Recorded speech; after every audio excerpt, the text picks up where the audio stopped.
राम राम भाई सारे ने। मेरा नाम संदीप राठी है। आज की डिस्कशन का टॉपिक रहेगा भाई हरियाणा पुलिस की भर्ती।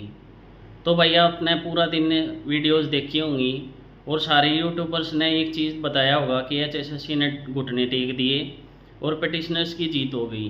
तो उसके पीछे की आपने एक रियलिटी बताऊंगा भाई कि एचएसएससी अपने आप पॉलिसी ने चेंज नहीं कर सकती। कोर्ट के पास पॉलिसी चेंज करने की पावर है। तो कोर्ट में जाना आप सबका सही है। और जब तक प्रमिला केस का फैसला नहीं आ जाएगा तब तक एचएसएससी अपने आप में फंसा हुआ महसूस करेगी। और एचएसएससी की इस भर्ती ने लेकिन कंसर्न के है वह भी आपने समझनी पड़ेगी। तो भाई मैं आप यह चीज़ बताना चाहूँगा कि भाई अब इस सिनेरियो ने लेके चलो कि सुप्रीम कोर्ट के पास जो एसएलपी डिसमिस हुई है उसके बाद एचएसएससी के पास कोई रास्ता नहीं बचा। तो एचएसएससी ने जितने भी पिटिशनर बने हैं उनका पीएमटी पीएसटी और एग्ज़ाम लेना पड़ेगा। लेकिन एचएसएससी की कंसर्न ये है कि जब आप सब सिलेक्शन जोन में आ जाओगे तो किस पॉलिसी के तहत आप सबका सिलेक्शन होगा। तो उसने लेकिन सबकी पोस्ट होल्ड करनी पड़ेगी और प्रमिला केस के सॉल्यूशन का वेट करना पड़ेगा। जब तक उसकी जजमेंट नहीं आती एचएसएससी अपनी पॉलिसी को चेंज करके और आप सबका सिलेक्शन नहीं कर सकती। उसको वेट करना पड़ेगा प्रमिला केस का सोल्व होने का।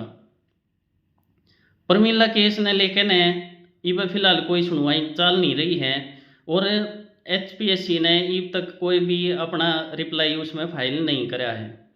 उस तक के रहेगा। तो भाई उस तक दो सिनेरियो हैं। एक है प्रमिला केस जीत जावे तो आप सब ने क्या फ़ायदा होएगा।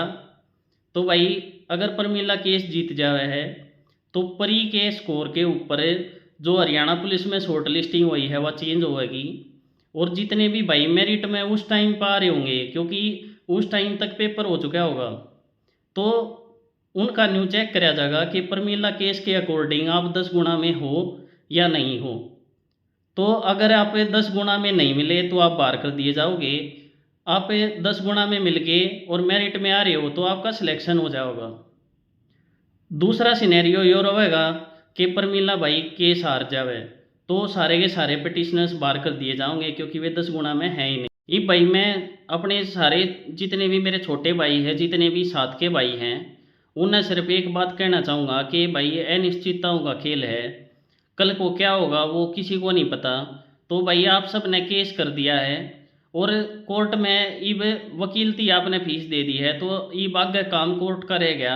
आप सब ने सिर्फ पढ़ाई करनी है, ग्रुप्स में नहीं बैठे रहना है या यूट्यूबर्स की नहीं सुननी है। तो दूसरी बात मैं आप सब ने एक बात बताऊं कि ज़रूरी नहीं है कि आपका हरियाणा पुलिस में ही सिलेक्शन हो जाए। तो आप सब ने साथ साथ में ग्रुप डी या सबॉर्डिनेट्स कोर्ट की जो भर्ती आ रही है कल रखी उसके लिए भी जाना। ये भाई जितने भी भैया ने पीएमटी पीएसटी और एग्ज़ाम में बैठने का मौका मिल रहा है उनकी मेरी बेस्ट विशेज रहेंगी। और भाई आप सबका मैं भी साथ दूंगा और आप सब ने पढ़ाई करनी है। आपने चुपचाप ये नहीं देखना भाई कि कोर्ट का केस का के चल रहा है आप सब ने वकील कर दिया। ये भी कोर्ट का काम है कि उसमें फैसला किया हुआ है। आप सब ने पढ़ाई करनी है और एचएसएससी ग्रुप डी और कल की जो भर्ती आ रही है कोर्ट की वो साथ साथ में उसकी भी तैयारी करनी पड़ेगी। थोड़ा सा सीरियस हो जाओ भाई। आप सबकी रियल जीत उस दिन होगी जिस दिन आप जॉब लग जाओगे। तो भाई मिल लेंगे नेक्स्ट वीडियो में एक नई अपडेट के साथ। तब तक राम राम भाई सारे भैया ने।